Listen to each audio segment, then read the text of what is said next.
ਸ੍ਰੀ ਅਕਾਲ ਗੁਰੂ ਜੀ ਤੇ ਸਾਧ ਸੰਗਤ ਜੀ। ਆਓ 21ਵੀਂ ਅਸ਼ਟਪਦੀ ਦੇ ਅਰਥ ਸਮਝਣ ਦੀ ਕੋਸ਼ਿਸ਼ ਕਰੀਏ। ਇਸ ਅਸ਼ਟਪਦੀ ਵਿੱਚ ਵਾਹਿਗੁਰੂ ਜੀ ਨੇ ਨਿਰਗੁਣ ਤੇ ਸਰਗੁਣ ਦੋਹਾਂ ਸਰੂਪਾਂ ਦਾ ਬਹੁਤ ਸੋਹਣਾ ਨਕਸ਼ਾ ਬੰਨ੍ਹਿਆ ਹੈ। ਪੰਜਵੇਂ ਪਦੇ ਵਿੱਚ ਅਖੀਰ ਤੱਕ ਇਹ ਹੀ ਜ਼ਿਕਰ ਚੱਲਦਾ ਹੈ। ਛੇਵੇਂ ਤੇ ਸੱਤਵੇਂ ਪਦੇ ਵਿੱਚ ਨਿਰਗੁਣ ਤੇ ਸਰਗੁਣ ਹੋਣ ਦਾ ਪ੍ਰਕਾਰ ਦੱਸਿਆ ਹੈ। ਅੱਠਵੇਂ ਪਦੇ ਵਿੱਚ ਨਾਮ ਤੇ ਸੰਤ ਦਾ ਜ਼ਿਕਰ ਹੈ ਤੇ ਨਾਮ ਦੀ ਦਾਤ ਦੇਣੀ ਉਸਦੀ ਹੀ ਮਿਹਰ ਹੈ। ਸਭ ਕੁਝ ਉਹ ਆਪ ਹੀ ਬੇਸ਼ੁਮਾਰ ਤੇ ਅਨੰਤ ਕਰਦਾ ਹੈ। ਸ਼ਲੋਕ। ਸਰਗੁਣ ਨਿਰਗੁਣ ਨਿਰੰਕਾਰ ਸੁਨ ਸਮਾਧੀ ਆਪ, ਆਪਨ ਕੀਆ ਨਾਨਕਾ ਆਪੇ ਹੀ ਫਿਰ ਜਾਪ। ਗੁਰੂ ਸਾਹਿਬ ਕਹਿੰਦੇ ਹਨ ਨਿਰੰਕਾਰ ਆਪ ਹੀ ਨਿਰਗੁਣ ਹੈ ਤੇ ਆਪ ਹੀ ਸਰਗੁਣ ਹੈ। ਨਿਰਗੁਣ ਰੂਪ ਵਿੱਚ ਉਹ ਸੁਨ ਸਮਾਧੀ ਵਿੱਚ ਹੈ ਤੇ ਸਰਗੁਣ ਰੂਪ ਵਿੱਚ ਉਹ ਰਚਨਾ ਰਚਦਾ ਹੈ ਤੇ ਆਪਣੀ ਰਚੀ ਹੋਈ ਰਚਨਾ ਵਿੱਚ ਬੈਠ ਕੇ ਫਿਰ ਉਹ ਆਪਣਾ ਜਾਪ ਆਪ ਹੀ ਕਰਦਾ ਹੈ। ਸੁਨ ਸਮਾਧੀ ਦਾ ਅਰਥ ਹੈ ਉਹ ਸ਼ਾਂਤੀ ਜੋ ਸ਼ਾਂਤੀ ਦੇ ਪਿੱਛੇ ਹੈ, ਜੋ ਉਸ ਬੇਗਮਪੁਰੇ ਵਿੱਚ ਉਸ ਇੱਕ ਪ੍ਰਭੂ ਮਾਲਿਕ ਦੇ ਨਾਲ ਅਸੀਂ ਮਹਿਸੂਸ ਕਰ ਸਕਦੇ ਹਾਂ। ਅਸ਼ਟਪਦੀ। जब आकार एक किछ न दृष्टि ता पाप पुण्य तब कहते होता, जब तारी आपन सुन समाध तब बैर विरोध किस संग कमात, जब इसका बरन चिन्ह न जापत तब हर्क सोग को किसे व्यापत, जब आपन आप पार ब्रह्म तब मोह कहाँ किस होवत परम, आपन खेप आप वर्तीजा नानक करने हार न दूजा। ਨਿਰਗੁਣ ਦਾ ਵਰਣਨ ਵਿਚਾਰ ਕਰੋ ਕਿ ਜਦੋਂ ਇਸ ਪ੍ਰਪੰਚ ਦਾ ਆਕਾਰ ਸ਼ਕਲ ਸੂਰਤ ਹੀ ਕੁਝ ਨਹੀਂ ਸੀ ਦਿਸਦਾ, ਤਦ ਇੱਥੇ ਕੌਣ ਸੀ ਜਿਸ ਤੋਂ ਪਾਪਨ ਹੁੰਦਾ ਸੀ। ਜਦੋਂ ਧਾਰੀ ਹੋਈ ਸੀ ਪ੍ਰਮਾਤਮਾ ਨੇ ਆਪਣੇ ਆਪ ਇੱਕ ਸੁਨ ਸਮਾਧੀ, ਤਦ ਵੈਰ ਵਿਰੋਧ ਕਿਸ ਨਾਲ ਕਮਾਉਂਦਾ ਸੀ ਉਹ। ਜਦ ਇਸ ਆਕਾਰ ਵਾਲੇ ਸੰਸਾਰ ਦਾ ਰੰਗ ਰੂਪ ਹੀ ਨਹੀਂ ਸੀ ਦਿਖਾਈ ਦਿੰਦਾ, ਤਦ ਦੱਸੋ ਹਰਕ ਸ਼ੋਕ ਖੁਸ਼ੀ ਜਾਂ ਗਮੀ ਕਿਸ ਨੂੰ ਵਿਆਪਦੀ ਸੀ। ਜਦੋਂ ਪਾਰ ਬ੍ਰਹਮ ਨਿਰਾ ਆਪ ਹੀ ਆਪਣੇ ਆਪ ਵਿੱਚ ਸਥਿਤ ਸੀ, ਤਦ ਦੱਸੋ ਮੋਹ ਕਿਸ ਨੂੰ ਫੁਰਦਾ ਸੀ, ਭਰਮ ਕਿਸ ਨੂੰ ਹੁੰਦਾ ਸੀ। ਗੁਰੂ ਸਾਹਿਬ ਕਹਿੰਦੇ ਹਨ ਕਿ ਪ੍ਰਮਾਤਮਾ ਇਹ ਜਗਤ ਉਸਦੀ ਆਪਣੀ ਹੀ ਖੇਡ ਹੈ, ਆਪ ਹੀ ਉਹਨੇ ਵਰਤਾਈ ਹੈ। ਉਸ ਤੋਂ ਛੁੱਟੇ ਖੇਲ ਕਰਨ ਵਾਲਾ ਹੋਰ ਕੌਣ ਹੋ ਸਕਦਾ ਹੈ, क्योंकि ये जगत उसी की रचना है। जब होवत प्रभ केवल तनी तब बंध मुक्त को किसको गनी, जब एक एक हर अगम अपार तब नरक सुरग को कौन अवतार, जब निर्गुण प्रभ सहज सुभाए तब शिव साकत कहो कित ठाए, जब आपे आप जोत तरे तब कवन निडर कवन कत डरे, आपन चलत आप करने हार ਨਾਨਕ ਠਾਕੁਰ ਅਗਮ ਅਪਾਰ।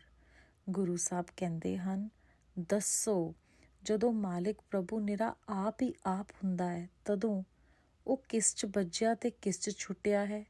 ਅਸੀਂ ਉਹਨੂੰ ਕਿਸ 'ਚ ਗਿਣੀਏ ਕਿ ਉਹ ਬੱਝਿਆ ਹੋਇਆ ਹੈ ਜਾਂ ਛੁੱਟਿਆ ਹੋਇਆ ਹੈ।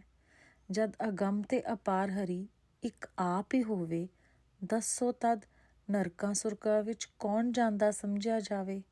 ਜਦੋਂ ਪ੍ਰਭ ਨਿਰਗੁਣ ਮਾਇਆ ਦੇ ਗੁਣਾਂ ਤੋਂ ਰਹਿਤ ਹੈ ਤੇ ਆਪਣੇ ਸਹਿਜ ਰੂਪ ਵਿੱਚ ਅਡੋਲ ਸਥਿਤ ਹੋਵੇ, ਉਸ ਸਮੇਂ ਦੱਸੋ ਸ਼ਿਵ ਤੇ ਸ਼ਕਤੀ ਕਿਸ ਥਾਂ ਹੁੰਦੀ ਹੈ।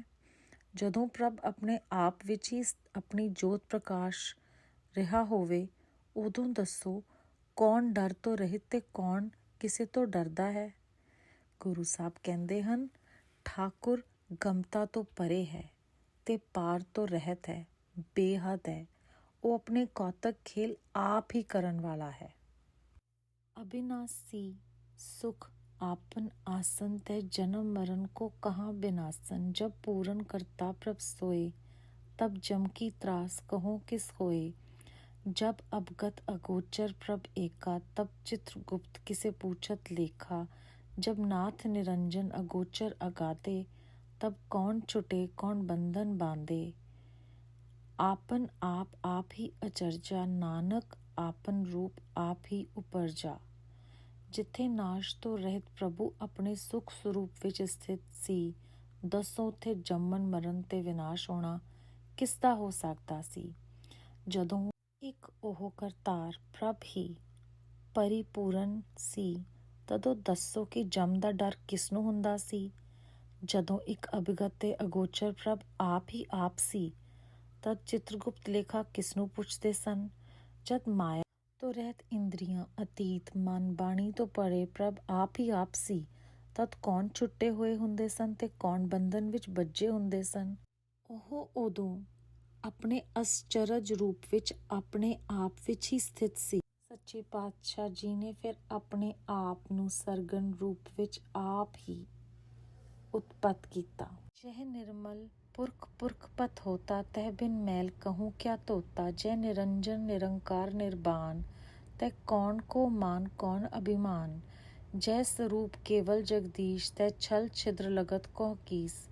ਜੈ ਜੋਤ ਸਰੂਪੀ ਜੋਤ ਸੰਗ ਸਮਾਵੇ, ਤੈ ਕਿਸੇ ਭੂਖ ਕਵਨ ਤ੍ਰਿਪਤਾਵੇ। ਕਰਨ ਕਰਾਵਨ ਕਰਨੇ ਹਾਰ, ਨਾਨਕ ਕਰਤੇ ਕਾ ਨਾਹੀ ਸੁਮਾਰ। ਗੁਰੂ ਸਾਹਿਬ ਕਹਿੰਦੇ ਹਨ, ਜਿੱਥੇ ਮੈਲ ਤੋਂ ਰਹਿਤ ਪੁਰਖ ਹੀ ਪੁਰਖ ਪਤੀ ਸੀ, ਉੱਥੇ ਦੱਸੋ ਮੈਲ ਤੇ ਹੈ ਹੀ ਨਹੀਂ ਸੀ। ਕੋਈ ਉੱਥੋਂ ਧੋਂਦਾ ਕੀ ਸੀ। ਜਿੱਥੇ ਮਾਇਆ ਤੋਂ ਰਹਿਤ ਆਕਾਰ ਸੀ, ਮੁਕਤੀ ਸੀ, ਪ੍ਰਭੂ ਆਪਣੇ ਰੂਪ ਵਿੱਚ ਆਪ ਹੀ ਸੀ, ਉੱਥੇ ਕਿਸ ਦਾ ਮਾਨ ਤੇ ਕਿਸ ਦਾ ਅਪਮਾਨ ਹੋਣਾ ਸੀ। ਜਿੱਥੇ ਜਗਦੀਸ਼ ਕੇਵਲ ਇੱਕੋ ਜਗਦੀਸ਼ਵਰ ਦਾ ਸਰੂਪ ਹੀ ਸੀ, ਉੱਥੇ ਛਲ ਛਿद्र ਕਿਸਨੂੰ ਲੱਗਦਾ ਸੀ। ਜਿੱਥੇ ਜੋਤ ਸਰੂਪ ਵਾਲਾ ਆਪਣੀ ਜੋਤ ਵਿੱਚ ਹੀ ਸਮਾ ਰਿਹਾ ਹੋਵੇ, ਉੱਥੇ ਕਿਸ ਨੂੰ ਭੁੱਖ ਤ੍ਰਿਸ਼ਨਾ ਹੁੰਦੀ ਹੈ, ਇਹ ਕਿਸ ਤਰ੍ਹਾਂ ਕਿਹਾ ਜਾ ਸਕਦਾ ਹੈ। ਕੌਣ ਉਸ ਦੀ ਪ੍ਰਾਪਤੀ ਕਰ ਸਕਦਾ ਹੈ। ਕਰਨ ਕਰਾਉਣ ਵਾਲਾ ਮੂਲ ਕਾਰਨ ਉਹ ਕਰਨੇਹਾਰ ਆਪ ਹੀ ਹੈ। ਉਸ ਸਿਰਜਣਹਾਰ ਦਾ ਗੁਰੂ ਸਾਹਿਬ ਕਹਿੰਦੇ ਹਨ, ਅੰਤ ਨਹੀਂ ਪਾਇਆ ਜਾ ਸਕਦਾ। ਆਪਣੀ ਸੋਭਾ ਆਪਨ ਸੰਗ बनाई, तब कवन माई बाप मित्र सूत पाई। जय सरब कला आप पर बीन, तय बेद कतेब कहाँ को चीन। जब आपन आप उरतारे, तो सगन अपसगन कहाँ बिचारे। जय आपन ऊंच आपन आप नेड़ा, तय कौन ठाकुर कौन कहिए चेरा। बिस्मन बिस्म रहे बिस्माद, नानक अपनी गत जानो आप। ਜਦੋਂ ਪ੍ਰਭੂ ਨੇ ਆਪਣੀ ਸੋਭਾ ਕੇਵਲ ਆਪਣੇ ਹੀ ਸੰਗ ਨਾਲ ਬਣਾਈ ਹੋਈ ਸੀ, ਤਾਂ ਦੂਸਰਾ ਕੋਈ ਸੋਭਾ ਵਧਾਉਣ ਵਾਲਾ ਨਾ ਮਾਂ ਸੀ, ਨਾ ਪਿਓ ਸੀ, ਨਾ ਮਿੱਤਰ ਸੀ, ਨਾ ਪੁੱਤਰ ਸੀ, ਤੇ ਨਾ ਹੀ ਕੋਈ ਭਰਾ ਸੀ। ਜਿੱਥੇ ਪ੍ਰਭੂ ਸਾਰੀ ਗੁਣ ਵਿਦਿਆ ਦੀ ਪ੍ਰਗਟਾਈ ਆਪਣੇ ਵਿੱਚ ਸਥਿਤ ਕੀਤੀ ਹੋਈ ਸੀ, ਉੱਥੇ ਵੇਦ ਤੇ ਕਤੇਬ ਤੇ ਕੋਈ ਉਹਨਾਂ ਨੂੰ ਵੇਖਣ ਵਾਲਾ ਕੌਣ ਸੀ। ਜਦ ਉਹ ਆਪਣੇ ਆਪ ਨੂੰ ਆਪਣੀ ਉਤਮਤਾ ਵਿੱਚ ਨਿਮਗਨ ਸੀ, ਉਦੋਂ ਸ਼ਗਨ ਤੇ ਅਪਸ਼ਗਨ ਕੌਣ ਤੇ ਕਿੱਥੇ ਵਿਚਾਰਦਾ ਸੀ। ਜਿੱਥੇ ਆਪਣੇ ਆਪ ਹੀ ਉੱਚਾ ਤੇ ਆਪਣੇ ਆਪ ਹੀ ਨੇੜੇ ਸੀ, ਉੱਥੇ ਕੌਣ ਮਾਲਿਕ ਤੇ ਕੌਣ ਸੇਵਕ ਕਿਹਾ ਜਾ ਸਕਦਾ ਸੀ। ਅਸੀਂ ਬਿਨੇ ਕਰਦੇ ਹਾਂ ਗੁਰੂ ਸਾਹਿਬ ਅੱਗੇ। ਗੁਰੂ ਅਰਜਨ ਦੇਵ ਜੀ ਕਹਿੰਦੇ ਹਨ ਕਿ ਇਹ ਅਸਚਰਜ ਸਰੂਪ, ਅਸੀਂ ਤਾਂ ਆਪ ਦੇ ਰੂਪ ਨੂੰ ਦੇਖ ਕੇ ਅਸਚਰਜ ਤੋਂ ਅਸਚਰਜ ਹੁੰਦੇ ਵਿਸਮਾਦ ਹੋ ਰਹੇ ਹਾਂ। ਆਪਣੀ ਗਤੀ ਨੂੰ ਤੁਸੀਂ ਆਪ ਹੀ ਜਾਣਦੇ ਹੋ ਗੁਰੂ ਸਾਹਿਬ। ਜੈ ਅਛਲ ਅਛੇਦ ਅਭੇਦ ਸਮਾਇਆ, ਉਹਾਂ ਕਿਸੇ ਵਿਆਪਤ ਮਾਇਆ। ਆਪਸ ਕੋ ਆਪੇ ਆਦੇਸ਼, ਤੈ ਗੁਣ ਕਾ ਨਾਹੀ ਪਰਵੇਸ। ਜੈ ਏਕੇ ਏਕ ਏਕ ਭਗਵੰਤਾ, ਤੈ ਕੌਣ ਅਚਿੰਤ ਕਿਸ ਲਾਗੇ ਚਿੰਤਾ। ਜੈ ਆਪਨ ਆਪ ਪਤਿਆਰਾ, ਤੈ ਕੌਣ ਕਥੇ ਕੌਣ ਸੁਣਨੇ ਹਾਰਾ। ਬਹੁ ਬੇਅੰਤ ਊਚ ਤੇ ਉੱਚਾ, ਨਾਨਕ ਆਪਸ ਕੋ ਆਪੇ ਪਹੁੰਚਾ। ਗੁਰੂ ਸਾਹਿਬ ਕਹਿੰਦੇ ਹਨ, ਜਿੱਥੇ ਉਹ ਆਪਣੀ ਅਛਲ ਅਛੇਦ ਤੇ ਅਭੇਦ ਰੂਪ ਵਿੱਚ ਸਥਿਤ ਹੋਵੇ, ਉੱਥੇ ਮਾਇਆ ਕਿਸ ਨੂੰ ਵਿਆਪ ਸਕਦੀ ਹੈ। ਜਿੱਥੇ ਆਪਣਾ ਆਪ ਤੇ ਆਪਣੇ ਹੁਕਮ ਵਿੱਚ ਇੱਕੋ ਰੂਪ ਹੋਵੇ, ਉੱਥੇ ਤਿੰਨਾਂ ਗੁਣਾਂ ਦਾ ਪ੍ਰਵੇਸ਼ ਨਹੀਂ। ਜਿੱਥੇ ਤਿੰਨਾਂ ਗੁਣਾਂ ਦਾ ਪ੍ਰਵੇਸ਼ ਨਹੀਂ, ਉੱਥੇ ਮਾਇਆ ਨਹੀਂ। ਸੋ ਜਿੱਥੇ ਭਗਵੰਤ ਇੱਕ ਹਾਂ, ਇੱਕੋ ਹੀ, ਇੱਕ ਭਾਵ ਇਕੱਲਾ ਆਪ ਹੀ ਹੋਵੇ, ਉੱਥੇ ਕੌਣ ਚਿੰਤਾ ਰਹਿਤ ਹੋ ਸਕਦਾ ਹੈ ਤੇ ਕਿਸ ਨੂੰ ਚਿੰਤਾ ਲੱਗਦੀ ਹੈ। ਜਿੱਥੇ ਭਤੀਜਣ ਵਾਲਾ ਵੀ ਆਪ ਹੀ ਹੋਵੇ ਤੇ ਜਿਸ ਨੇ ਭਤੀਜਣਾ ਹੋਵੇ ਉਹ ਵੀ ਆਪ ਹੀ ਹੋਵੇ, ਉੱਥੇ ਭਤੀਜਣ ਦੇਣ ਲਈ ਵਕਤਾ ਕਹਿਣ ਵਾਲਾ ਕੌਣ ਤੇ ਸਰੋਤਾ ਭਾਵ ਸੁਣਨ ਵਾਲਾ ਕੌਣ ਹੋ ਸਕਦਾ ਹੈ। ਉਹ ਬੜਾ ਬੇਅੰਤ ਹੈ, ਊਚ ਤੇ ਉੱਚਾ ਹੈ। ਗੁਰੂ ਸਾਹਿਬ ਕਹਿੰਦੇ ਹਨ, ਆਪਣੇ ਆਪ ਨੂੰ ਉਹ ਆਪ ਹੀ ਪਹੁੰਚਦਾ ਹੈ, ਭਾਵ ਉਹ ਇੱਕ ਅਦੁੱਤੀ ਤੇ ਅਤੁੱਲ ਹੈ, ਭਾਵ ਉਸਦੇ ਤੁਲ ਹੋਰ ਕੋਈ ਨਹੀਂ। ਜਹ ਆਪ ਰਚਿਓ ਪਰਪੰਚ ਆਕਾਰ, ਤੈ ਗੁਣ ਮੈਂ ਕੀਨੇ ਵਿਸਥਾਰ। ਪਾਪ ਪੁੰਨ ਤੈ ਭਈ ਕਹਾਵਤ, ਕੋ ਨਰਕ ਕੋ ਸਰਗ ਬੰਛਾਵਤ। ਆਲ ਜਾਲ ਮਾਇਆ ਜੰਜਾਲ, ਹਉਮੈ ਮੋਹ ਭਰਮ ਪੈ ਪਾਰ। दुख सुख मान अपमान, अनेक प्रकार कियो बखान। आपन खेल आप कर देखे, खेल संकोचे तो नानक एके। ਗੁਰੂ ਸਾਹਿਬ ਹੁਣ ਨਿਰਗੁਣ ਅਵਸਥਾ ਦਾ ਵਰਣਨ ਕਰਕੇ ਉਸ ਤੋਂ ਸਰਗੁਣ ਹੋਣ ਦਾ ਵਰਣਨ ਕਰਦੇ ਹਨ ਇਸ ਪਦੇ ਵਿੱਚ। ਉਹ ਕਹਿੰਦੇ ਹਨ, ਪਰ ਜਿੱਥੇ ਨਿਰੰਕਾਰ ਨੇ ਆਪ ਇਸ ਆਕਾਰ ਵਾਲੇ ਸੰਸਾਰ ਨੂੰ ਰਚ ਦਿੱਤਾ ਹੈ ਤੇ ਇਸ ਦਾ ਸਾਰਾ ਪਸਾਰਾ ਤੰਦਨ ਪਾਣਾ ਤਿੰਨਾਂ ਗੁਣਾਂ ਵਿੱਚ ਕਰ ਦਿੱਤਾ ਹੈ, ਉੱਥੇ ਪਾਪ ਪੁੰਨ ਭਾਵ ਸ਼ੁਭ ਅਸ਼ੁਭ ਕਰਮਾਂ ਦੀ ਵਿਚਾਰ ਦੀ ਗੱਲ ਛਿੜ ਗਈ ਹੈ। ਹੁਣ ਕੋਈ ਭਾਵ ਪੁੰਨੀ ਤਾਂ ਸਵਰਗ ਪ੍ਰਾਪਤੀ ਦੀ, ਕੋਈ ਭਾਵ ਪਾਪੀ ਨਰਕ ਦੀ ਉਡੀਕ ਕਰਨ ਲੱਗ ਪਿਆ ਹੈ। ਇਸ ਪ੍ਰਕਾਰ ਮਾਇਆ ਦੇ ਸਾਰੇ ਜੰਜਾਲ, ਘਰਾਂ ਦੀਆਂ ਫਸਤੀਆਂ, ਅਹੰਕਾਰ, ਮੋਹ, ਭੈ, ਭਰਮ, ਪਾਪਾਂ ਦਾ ਮਨ ਤੇ ਭਾਰ, ਇਹਨਾਂ ਭੈ ਭਰਮਾਂ ਤੇ ਹੋਰ ਫਲ ਵਿੱਚ ਦੁੱਖ ਸੁੱਖ ਅੰਦਰ ਅਨਾਦਰ ਸਭ ਕੁਝ ਤੁਰ ਪਿਆ ਹੈ, ਜਿਸ ਦਾ ਵਰਣਨ ਕਈ ਤਰ੍ਹਾਂ ਨਾਲ ਲਿਖਣ ਬੋਲਣ ਹਾਰਿਆਂ ਨੇ ਕੀਤਾ ਹੈ। ਗੁਰੂ ਸਾਹਿਬ ਕਹਿੰਦੇ ਹਨ, ਇਹ ਉਸ ਦਾ ਆਪਣਾ ਖੇਲ ਹੈ। ਇਸ ਖੇਲ ਨੂੰ ਆਪ ਹੀ ਕਰਦਾ ਹੈ ਤੇ ਆਪ ਹੀ ਦੇਖਦਾ ਹੈ। ਇਸ ਤਰ੍ਹਾਂ ਉਹ ਆਪ ਜਦ ਚਾਹੇ ਇਸ ਖੇਲ ਨੂੰ ਸੰਕੋਚ ਲਵੇ, ਜਦ ਸੰਕੋਚ ਲੈਂਦਾ ਹੈ ਤਦ ਫਿਰ ਇੱਕੋ ਦਾ ਇੱਕ ਭਾਵ ਉਸੇ ਤਰ੍ਹਾਂ ਇਕੱਲੇ ਦਾ ਇਕੱਲਾ ਹੁੰਦਾ ਹੈ। ਨਿਰਗੁਣ ਦਾ ਵਰਣਨ ਕਰਕੇ ਅਗਲੇ ਪਦੇ ਵਿੱਚ ਸੰਤ ਦੇ ਨਾਮ ਦਾ ਵਰਣਨ ਕਰਦੇ ਹਨ ਗੁਰੂ ਸਾਹਿਬ ਕਿ ਨਿਰੰਕਾਰ ਦੀ ਬੇਸ਼ੁਮਾਰਤਾ ਕਿੰਨੀ ਹੈ। ਅਵਗਤ ਭਗਤ ਤੈ ਆਪ, ਜੈ ਪਸਰੇ ਪਾਸਾਰ ਸੰਤ ਪ੍ਰਤਾਪ। दोहों पाख का आपे तनी, उनकी शोभा उन्हीं बनी। आपे कौतक करे अनंत जोग, आपे रस भोगन निर्जोग। तिस भावे तिस आपन नाय लावे, जिस भावे तिस खेल खिलावे। बेसुमा अथा अगनत अतोले, ज्यों बुलावे त्यों नानक दास बोले। ਗੁਰੂ ਸਾਹਿਬ ਕਹਿੰਦੇ ਹਨ, ਜਿੱਥੇ ਪਰਮੇਸ਼ਵਰ ਅਵਗਤ ਰੂਪ ਵਿੱਚ ਆਪ ਹੈ। ਅਵਗਤ ਤੋਂ ਭਾਵ ਹੈ ਕਿ ਅਸਪਸ਼ਟ ਹੈ, ਜੋ ਪ੍ਰਤੱਖ ਨਾ ਹੋਵੇ। ਇਸ ਤਰ੍ਹਾਂ ਵੀ ਕਹਿ ਦਿੰਦੇ ਹਾਂ ਕਿ ਜਿੱਥੇ ਉਹ ਅਵਗਤ ਵਾਹਿਗੁਰੂ ਹੈ, ਉੱਥੇ ਉਹੀ ਭਗਤ ਹੈ, ਉਹ ਆਪ ਹੀ ਹੈ।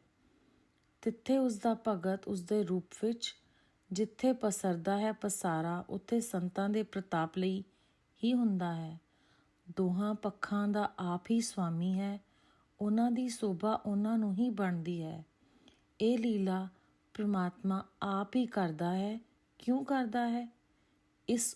ਇਹ ਉਸ ਦੇ ਚੋਜ ਹਨ ਤੇ ਉਸ ਦੇ ਆਨੰਦ ਸਰੂਪਤਾ ਦੇ ਲਖਾਇਕ ਹਨ, ਪਰ ਲਪਾਇਕ ਮਾਨਤਾ ਦੇ ਨਹੀਂ, ਕਿਉਂਕਿ ਖੇਲ ਕਰਦਾ ਉਹ ਇਹਨਾਂ ਦੇ ਰਸ ਨੂੰ ਆਪ ਭੋਗਦਾ ਵੀ ਹੈ ਤੇ ਫਿਰ ਇਹਨਾਂ ਤੋਂ ਨਿਰਜੋਗ ਅਸੰਗ ਵੀ ਹੈ। ਜਿਸ ਨੂੰ ਭਾਉਂਦਾ ਹੈ ਉਸ ਨੂੰ ਉਹ ਆਪਣੇ ਨਾਮ ਵਿੱਚ ਲਾ ਦਿੰਦਾ ਹੈ, ਜਿਸ ਨੂੰ ਭਾਉਂਦਾ ਹੈ ਉਸ ਨੂੰ ਜਗਤ ਦੀ ਖੇਡ ਖਿਡਾਉਂਦਾ ਹੈ। ਸਾਡੇ ਹਿਸਾਬਾਂ ਤੋਂ ਟੋ ਸਕਣ ਤੋਂ ਅਥਾਹ ਹੈ, ਅਗਣਤ ਹੈ ਤੇ ਸਾਡੀ ਜਾਨ ਮਿਣਤੀ ਤੋਂ ਅਤੁੱਲ ਹੈ। ਗੁਰੂ ਸਾਹਿਬ ਕਹਿੰਦੇ, ਜਿੱਦਾਂ ਤੁਸੀਂ ਬੁਲਾਉਂਦੇ ਹੋ ਉਸ ਤਰ੍ਹਾਂ ਹੀ ਤੁਹਾਡਾ ਇਹ ਦਾਸ ਬੋਲਦਾ ਹੈ, ਭਾਵ ਉਹ ਆਪਣੀ ਮਰਜ਼ੀ ਨਾਲ ਕੁਝ ਕਹਿ ਨਹੀਂ ਸਕਦਾ। ਬੇਅੰਤ ਸ਼ੁਕਰਾਨਾ ਗੁਰੂ ਜੀ ਮਹਾਰਾਜ।